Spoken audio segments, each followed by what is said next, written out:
Somos el grupo 4 y vamos a explorar los laboratorios.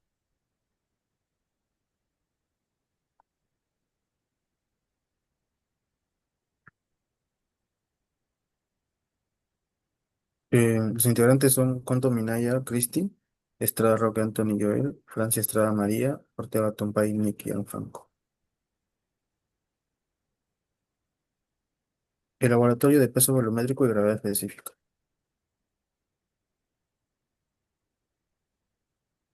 Este laboratorio se desarrolla en dos ensayos complementarios. La primera está orientada a la determinación del peso volumétrico del suelo mediante el principio de Arquímedes, y la segunda enfocada en la determinación de la gravedad específica de los sólidos utilizando el método del pignómetro. Siguiente. Como objetivo general tenemos determinar el peso volumétrico de los sólidos del suelo empleando el método A con muestra seca en la estufa. Como objetivo específico tenemos comprender la importancia del peso volumétrico en la caracterización de los suelos para fines de ingeniería civil y aplicar los procedimientos de laboratorio estandarizados para obtener resultados confiables y reproducibles. ¿Qué es el peso volumétrico? Es un parámetro fundamental en mecánica de suelos que nos describe la relación que hay entre el suelo de total, entre el peso total del suelo y el volumen que ocupa en su estado natural o en condiciones específicas de humedad. Su determinación en laboratorio permite evaluar el grado de compactación, el estado del suelo y su comportamiento mecánico frente a cargas. ¿Qué equipos hemos empleado? Una pipeta de 25 mililitros, plancha de calentamiento de 180 grados centígrados, un bowl circular, una cápsula de humedad de metal, una masa de suelo, un bowl circular, parafina, espátula de metal, probeta graduada con 1000 mililitros, guantes y una balanza de precisión de 20 kilogramos. Este ensayo está normado por la ASTM de 4254, que nos habla de los 16 métodos de prueba estándar para índice de densidad mínima y peso unitario. El procedimiento. Se seca el suelo en la estufa a 105 o entre 105 y 110 grados centígrados hasta obtener un peso constante. Se pesa el molde limpio para tener su masa inicial. El suelo seco se coloca dentro del molde en capas y en cada capa se va a ir compactando ligeramente. Se enrasa el borde del molde y se limpia el exterior. Se pesa el molde lleno para obtener la masa de la muestra. La muestra se recubre con parafina fundida para evitar que absorba agua. Hay que ser bastante cuidadoso cuando se realiza este procedimiento porque si hay alguna parte de la muestra que no está con parafina, puede haber filtración de agua o burbujas de ahí. Eh, ¿Cómo determinamos el volumen, en este caso del agua y la parafina? Nos va a ayudar el principio de Arquímedes, que nos dice que todo volumen sumergido es igual al volumen desplazado. No, sumergimos la muestra con agua, perdón, en agua, y se mide el volumen desplazado. Y luego se cuenta el volumen de la parafina para obtener el volumen real del suelo. Con la masa y volumen del suelo se puede calcular el peso volumétrico seco.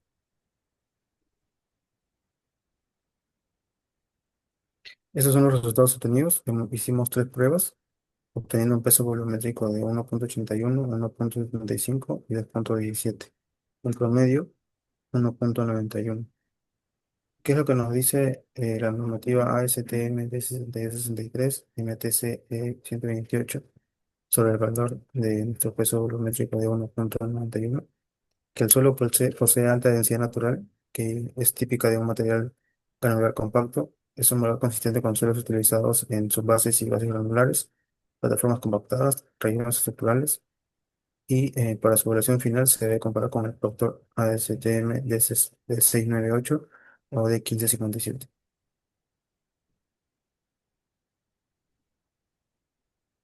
La gravedad específica de sólidos. ¿Qué es la gravedad específica? Es un parámetro que nos indica qué tan pesadas son las partículas sólidas de un suelo en comparación con el agua. Es esencial porque permite calcular índices de vacíos, grado de saturación, peso unitario seco y evaluar características minerales o de organicidad del suelo, siendo indispensable en cualquier análisis mecánica de suelos.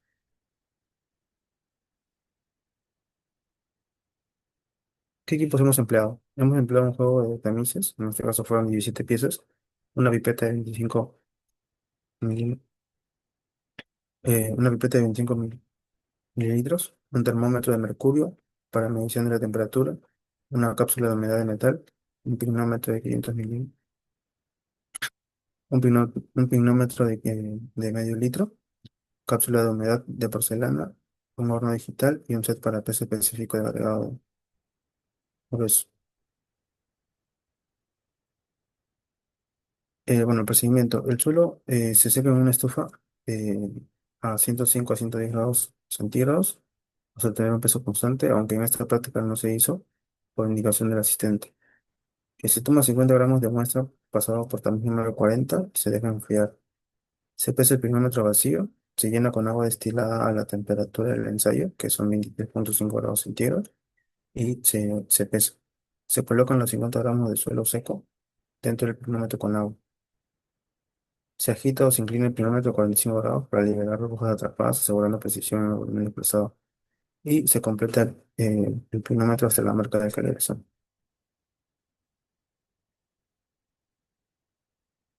Se pesa el pirómetro con agua y el suelo.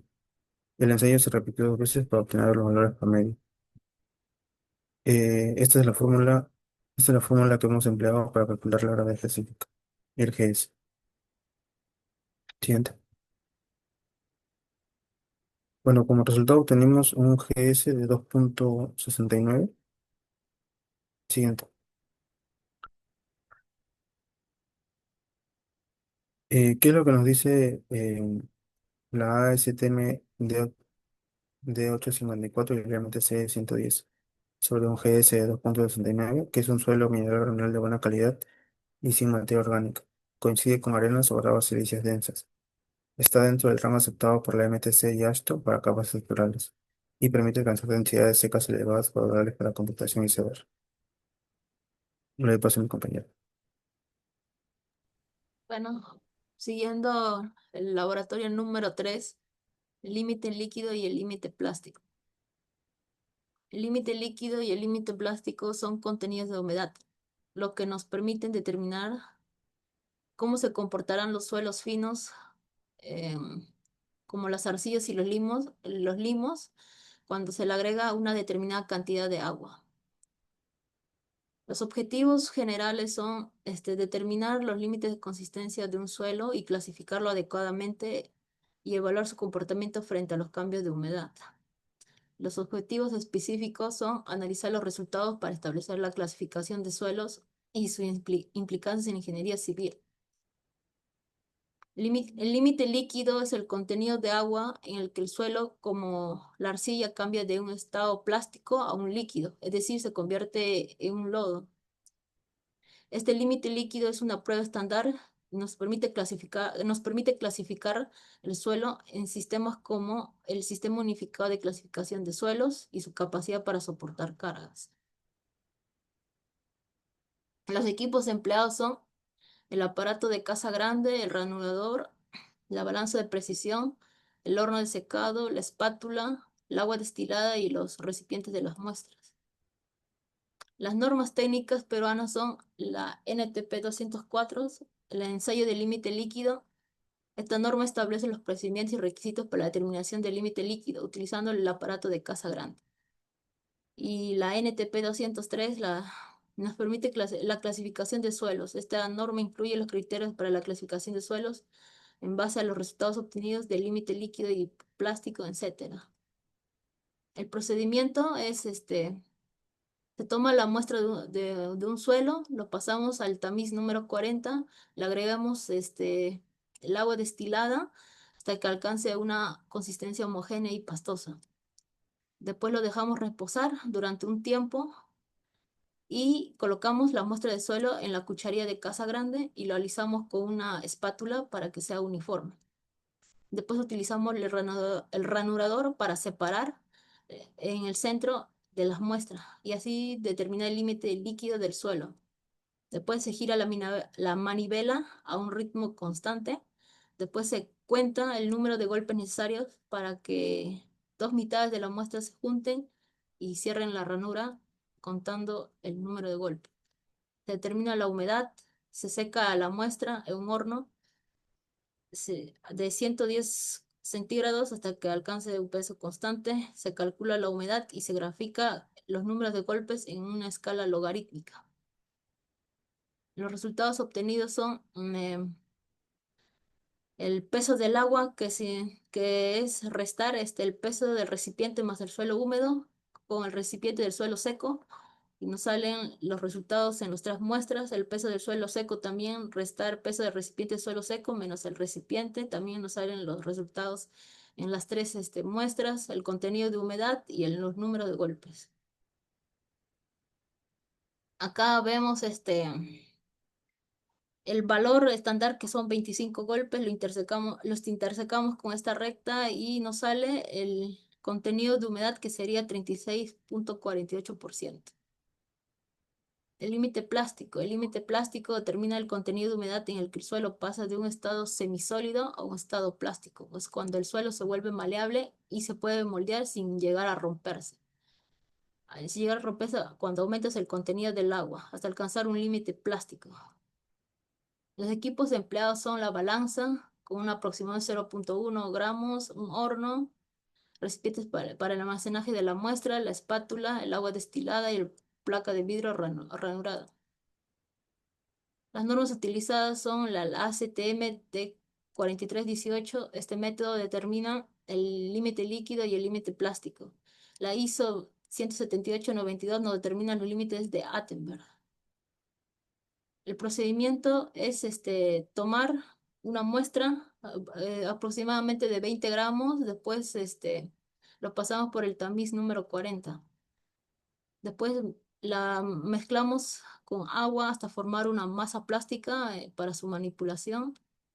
Después realizamos el enrollado de la arcilla, una porción de masa de suelo, y hacemos formamos un hilo delgado que debe tener un diámetro de 3 milímetros en la placa ranurada de vidrio. Y si el hilo no se desintegra, amasar de nuevo y formar otro hilo. Repetir hasta que el hilo comienza a romperse en fragmentos de aproximadamente 3 milímetros de longitud. Una vez que el hilo se desintegra, lo recogemos de los trozos y colocamos el recipiente en una muestra. Después lo colocamos en el horno a una temperatura de 105 hasta 110 grados hasta que alcance el peso constante y pesar el recipiente de la muestra seca. Los datos obtenidos son la masa del suelo seco y el contenido de humedad. Para que nos salga el límite plástico, sumamos cada contenido de humedad entre 2 y nos sale 24,87%. Lo restamos con el límite líquido y nos sale 11,61%. Acá ubicamos el índice de plasticidad. Vemos que está debajo de la línea A y se ubica dentro de los limos de baja plasticidad. El suelo que resulta es un ML, o sea, es un limo inorgánico de baja compresividad y limos inorgánicos. Acá vemos dónde se ubican las arcillas y los limos. En la clasificación de suelo ASTO tenemos un índice de 11,61 y ese significa que es mayor o igual a 11, que esto encajaría más en el grupo A6, que sería un suelo arcilloso con plasticidad relativamente baja y con un límite líquido que es menor o igual a 40. Las conclusiones sería el límite líquido determinado fue el 36,48, lo que nos permitió calcular el índice de plasticidad. El suelo se clasifica como un limo inorgánico. Como está debajo de la línea A, no es una arcilla, sino un limo. Como no es un suelo ideal, no es un suelo ideal para cimentación sin mejoramiento que puede trabajar como compactación adecuada, la clasificación A está dentro del grupo A6, que es un suelo con contenidos finos, y la plasticidad moderada, que es un límite líquido menor o igual a 40. El contenido de humedad es la relación entre el peso del agua y el peso de las partículas sólidas. Esto nos determina el contenido de humedad en un ensayo. Los objetivos son: el objetivo consiste en determinar la humedad con respecto del peso del agua contenida en los poros de la muestra. La norma empleada es el ASTM D2216, que es la prueba estándar para la determinación de laboratorio del contenido del agua, y la ASTM D4220, práctica estándar para la conservación y transporte de muestras de suelo. Los equipos empleados son el horno de secado, la balanza, los recipientes de las muestras. Las muestras serán preservadas y transportadas a una temperatura de acuerdo a la norma STM de 4420. Nos indica que debe estar en una temperatura de 3 hasta 30 grados centígrados, que no tenga el contacto directo con la luz solar. La tabla número 2 establece la masa mínima de muestra requerida según la ASTM de 2216 para obtener una medición precisa del contenido de humedad. El tamaño máximo de partículas del suelo determina la cantidad material necesaria. El procedimiento: se eligen los recipientes, después se utilizan,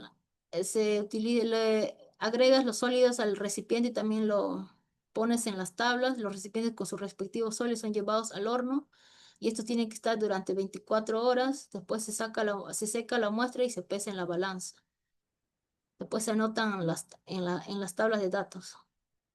Ya teniendo los datos de los pesos de la muestra, estos se restan de manera hasta hallar el peso del agua, a la que ya no está en la muestra, y de este modo se notan los pesos en la tabla.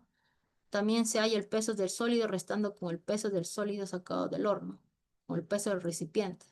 Y también se ingresa a las tablas, siendo este último paso, desde el primer se calcula mediante la división del peso del agua y el peso del sólido por 100, y esto es para obtener el contenido de humedad en porcentaje del agua. Los cálculos obtenidos son el contenido del agua, que es restar esto con esto, y el porcentaje de humedad, que nos sale 10,58.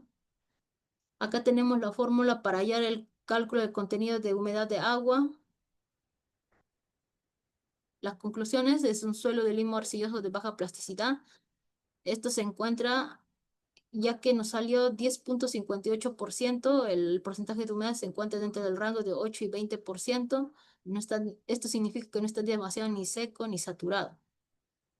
Y se encuentra en una condición natural o moderadamente húmeda, y, y este valor refleja el estado moderado de humedad adecuado para procesos de manipulación y la condición natural del suelo. Le paso a mi compañero. Buenas, buenas noches. Bueno, procediendo yo con el laboratorio número 4, que es el productor modificado y productor estándar. Ujú. Voy a comenzar. Siguiente. Bueno, comenzamos con los instrumentos, que es el pistón de compactación, el cual solo tenemos dos. Se varía en la diferencia de tamaños y en diferencia de pesos. Tenemos la balanza, el horno de secado, el agua destilada, la regla, los tamices, la cuchara para muestras y obviamente la muestra. Bueno, como objetivo tenemos dos. Como principal tenemos evaluar los ensayos del proctor estándar y modificado, verificando el cumplimiento de las normas, obviamente que las normas están vigentes, y determinando las condiciones óptimas para la compactación del suelo, que sea adecuado su comportamiento para la ingeniería civil. Y como objetivo específico tenemos aumentar la resistencia mecánica del suelo y reducir su capacidad de deformación mediante la aplicación de una compactación controlada que asegure una estructura densa y estable. Siguiente, por favor. Ahora, en el marco teórico tenemos una compactación de suelo y un ensayo de proctor. La compactación del suelo es un proceso que aumenta la densidad eliminando el aire con la fuerza que se aplica con el proctor. También tenemos una mejora de resistencia de estabilidad y reduce el asentamiento. Reduce el asentamiento y la deformación del suelo, en este caso. También tenemos como el ensayo del proctor se relaciona bastante entre la humedad y la densidad seca, permitiéndonos esto obtener la humedad óptima y la densidad seca máxima. El proctor modificado y estándar se diferencian en uno que es el tamaño, otro que es en el consumo de energía moderado, que es en el caso del estándar, ya que es más pequeño es un poquito más fácil manejarlo. En el proctor modificado, la energía es un poquito más alta, dado que es más pesado. El estándar y el modificado se diferencian en que el estándar, el suelo no se le va a exigir mucho y únicamente es para rellenos o suelos de baja exigencia, a comparación del modificado, ya que son para pavimentos de estructuras que requieren mucha resistencia, carreteras que van a hacer que van a transportar carga muy pesada, aeropuertos, casas o edificios. El procedimiento del tamizado es la preparación de la muestra, eliminando piedras o cualquier cosa que no deje la muestra limpia. También mezclamos con diferentes tipos de porcentajes de agua, que sería el 2, el 4 y el 6%. Una compactación en capas según el método. En el estándar son 3 capas y en el modificado son 5 capas. El enrasado y el pesado del molde, que se va a hacer con la regla, y la obtención de muestras para determinar la humedad. Estos son los datos iniciales que se va a obtener después del proceso, que es el peso del suelo húmedo más el suelo compactado más el molde, que va a dar 5.849 en la muestra 1, 5.890 en la muestra 2, 5.893 en la muestra 3. La diferencia no es tanta entre la muestra 2 y la muestra 3, pero sí es un poquito abismal en la muestra 1 y la muestra 2. El peso del molde va a ser el mismo para los tres. El peso del suelo húmedo se diferencia en 40 gramos aproximadamente, entre el primero y el segundo, y en el segundo y en el tercero solamente son 3 gramos. Prosigamos con la obtención de datos para las fórmulas. Estos son los cálculos, en el cual se va a hallar la densidad húmeda con el peso del suelo húmedo compactado entre el volumen del molde. En este caso, como estamos usando son los cálculos para el proctor estándar, vamos a utilizar el volumen del molde estándar, que sería 943.89 centímetros cúbicos. Vamos a utilizar eso y ahí iremos el peso del agua, el peso del suelo seco, que al costado tenemos las fórmulas, que sería una resta, el suelo húmedo menos el suelo seco, y también tenemos para hallar el porcentaje del agua. En este caso, siguiente, por favor. Una vez tengamos el contenido de agua en porcentaje y la densidad seca en gramos sobre centímetros cúbicos, vamos a proceder a hallar la gráfica. Nos va a dar unos 3 puntos, dado que solamente son 3 muestras. Ahora prosigamos con el proctor modificado. En el proctor modificado, el proceso de compactación es el mismo. La única diferencia son que son 57 golpes por cada capa. En este caso, el volumen del suelo húmedo es más compactado y más el molde suele pesar más, ya que el volumen del molde es un poco más amplio. En este caso pesaría 10 kilos con 500 gramos, 10 kilos con 930 gramos y 10 kilos con 860 gramos. Siguiente, por favor. Los cálculos son los mismos, con la única variación que el volumen del molde ha cambiado. Ya no son 943, van a ser 2.124 gramos, punto 29 centímetros cúbicos, perdón. Una vez que tengamos el porcentaje de... Atrás, atrás, atrás, atrás. Una vez obtengamos el porcentaje de contenido de agua, la densidad seca, vamos a obtener la gráfica que la podemos ver, que es muy similar al proctor estándar. Siguiente. Continuando con el laboratorio de ensayo de arena, acá tenemos los instrumentos, que es un equipo muy diverso, ya que lo pude sacar de un video de YouTube y también de una tesis. El equipo diverso es un pico pequeño, un cincel, una espátula pequeña, una cuchara para excavar, a veces también una comba o un martillo. El equipo que normalmente se va a usar es el cono de arena, la balanza, un horno de secado, una cápsula de muestra y una arena que sea fluida. ¿Sí?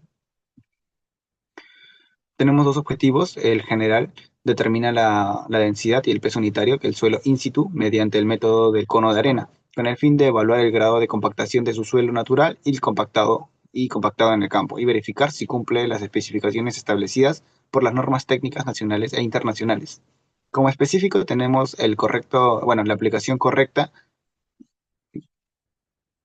uno más. Sí. Como específico tenemos que aplicar correctamente el procedimiento de la NTP 339.143 y el ACTM de 1556, evaluando la presión posible de posibles fuentes de error de campo. En el marco teórico tenemos el método para determinar la densidad del peso unitario del suelo in situ, que permite calcular también la densidad húmeda y la densidad seca de compactación. Este es un ensayo de control de calidad que en obras normalmente se hace para movimiento de tierras. Las normas aplicadas aquí serían la ASTM de 1556 y la NTP 39, bueno, 339.143. La arena tiene que estar calibrada y seca, que sea uniforme y muy fluida. Lo importante para garantizar la estabilidad y la compactación por el terreno, ¿no? La densidad seca in situ se compara con el proctor de evaluación que ha sido en el laboratorio.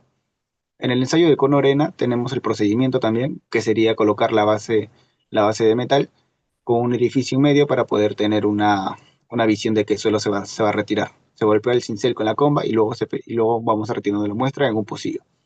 Obtenemos el peso también de la arena del cono, bueno, pesamos el cono de arena como un peso inicial. Siguiente, por favor. Y ese sería el peso de la muestra. Y de esa muestra total vamos a retirar una pequeña muestra, que en este caso serían 69 gramos. Y vamos a pesar también el cono de arena ya ligeramente vacío porque el resto del contenido se ha vertido en el orificio. Siguiente.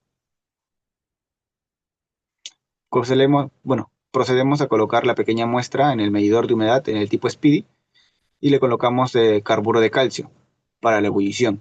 En este caso agitamos constantemente y en la imagen se puede ver que está llegando a 6 grados a 6 grados de porcentaje de humedad. Ujú. Estos serían los datos iniciales, que la M1 que sería el frasco de arena inicial y la M2 que sería el frasco de arena inicial. En este caso me he tenido un pequeño error, la M1 es M1 y M2, el segundo sería M2. Siguiente, por favor. Estos serían los cálculos a proceder. La MH, que sería igual a la muestra 1 menos la muestra 2 menos la constante. La constante del cono sería 1501 en gramos y nuestro resultado sería 2407 gramos.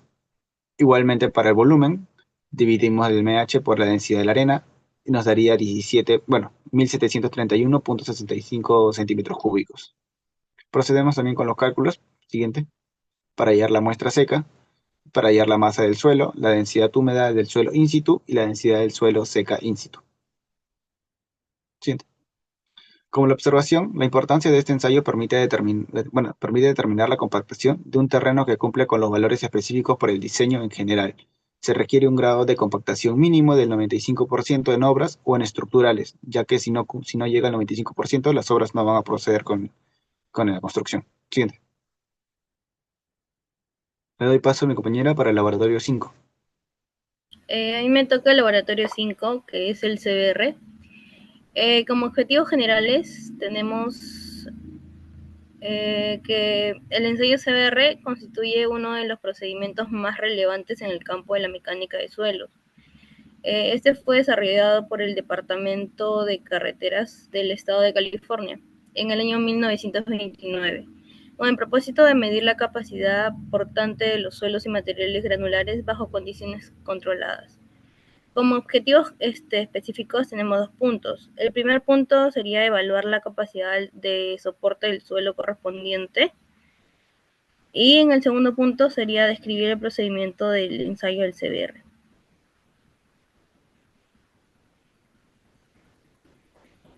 Las normas que hemos utilizado es el ASTM D698, método estándar para la compactación de suelos con esfuerzo estándar. El ASTM D1557, método estándar para la compactación de suelos con esfuerzo modificado. El NTP 339, normas técnicas peruanas que establecen los procedimientos equivalentes. Y el RNE es 050, suelos y cimentaciones, el cual regula los ensayos, parámetros y condiciones que deben verificarse en la construcción de obras en el Perú. Como equipos y materiales tenemos lo que es la prensa universal, el molde número 6, pistón de penetración, placa de hinchamiento, anillo ranurado de 5 libras, el peso de recargo ranurado de 5 libras, papel filtro, balanza, horno de secado, agua destilada, regla metálica y el tamiz de número de 3/4 de pulgada. Ahí tenemos todos los equipos que vamos a utilizar en el ensayo. El ensayo realizado se divide en 3 partes. En etapa 1 tenemos lo que es la preparación de la muestra, el secado del suelo, el cual no se cumplió por temas didácticos, pesado y tamizado, elaboración de especímenes, la división del material en 5 capas. La etapa 2 sería la compactación, la colocación del suelo en capas, compactación en molde número 6, nivelación del material, el pesado del molde con suelo húmedo y el cual le colocamos la muestra en la prensa para obtener una compactación correcta. También tenemos lo que es la extracción de la muestra, obtención de la muestra, muestra en horno y la muestra seca. Ahí tenemos todos los procedimientos que se siguió. En forma de compactación, una forma de compactación es la de 4 pulgadas y la otra forma de compactación es la de 6 pulgadas. La elaboración de especímenes, se sabe que se prepara al menos 5 porciones de suelo entre 1,5 kg y 2 kilos cada una, a las que se le agregará diferentes porcentajes de agua. Se prepara el molde en su base, se coloca el collar y el disco espaciador, la colocación del papel filtro sobre la piedra, con la intención de dar hermeticidad al ensayo. Sigo con el laboratorio 6A y B, que es el permeámetro pared rígida en carga constante. Como objetivos generales tenemos que determinar el coeficiente de permeabilidad del suelo, generalmente en grava o arena, a través de un ensayo. En objetivos específicos tenemos lo que es preparar la muestra del suelo dentro del cilindro del permeámetro, luego calcular la velocidad de infiltración de la grava y determinar la pérdida de carga hidráulica. Como equipos y materiales tenemos 2 máquinas, el cual se unen y se forman una sola, que son las 2 primeras. El papel filtro, el recipiente y muestra, el vernier, cronómetro, probeta y balanza y la malla número 200. Ahí tenemos todos los materiales.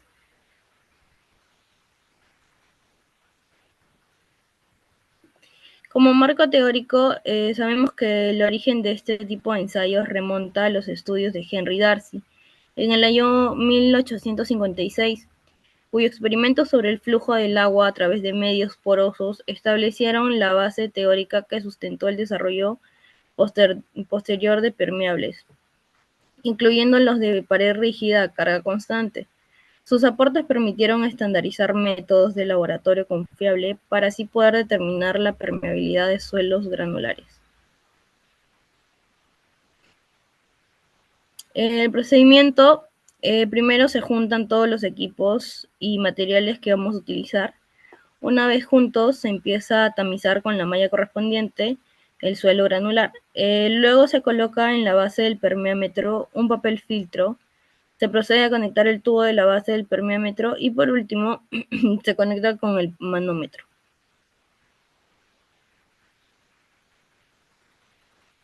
También se hace el llenado de 1 litro de agua para poder sacar punto por punto y por cada cierto tiempo según lo que se pida en el ensayo.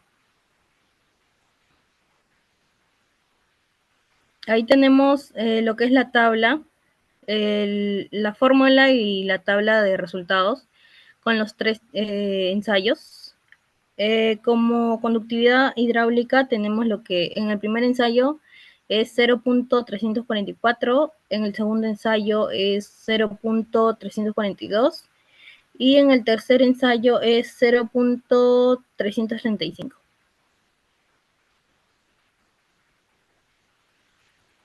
Luego se calcula un valor promedio. Para esto se eligen los 2 valores más próximos, el cual es el ensayo 1 y el ensayo 2 de los 3 ensayos que hemos hecho. Se pone la fórmula, se suma y se divide y como resultado nos sale 0.343 centímetros por segundo. Entonces, con el valor de permeabilidad calculado, se procede a hallar la velocidad de descarga y la velocidad de infiltración. Utilizamos las dos fórmulas y como se realizaron 3 ensayos, entonces se puede también calcular un valor promedio para I. Para ello también se escogerán los valores más próximos, que sigue siendo el ensayo 1 y el ensayo 2. Se hace igual la fórmula y nos sale 1.592. Entonces, también se multiplica y sale como resultado 0.546 centímetros por segundo.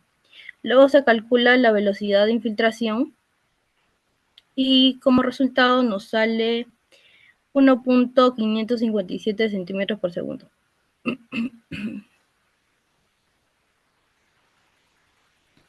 En conclusiones tenemos el desarrollo de permeabilidad con permeámetro de pared rígida a carga constante.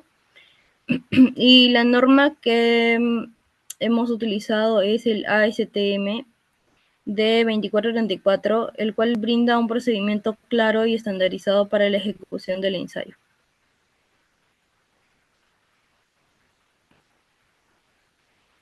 ¿Por quién fue desarrollado este ensayo? Este ensayo fue desarrollado a partir de los trabajos experimentales de Henry Darcy en el año 1856, quien estableció la relación fundamental entre el flujo de agua y las características del medio poroso. Este ensayo también se desarrolló para suelos de alta permeabilidad, ya que en los suelos finos el flujo puede no permanecer laminado, generando resultados poco confiables. La norma ASTM de 2434 establece el procedimiento, selección de muestras, equipos requeridos y criterios de validación. Gracias.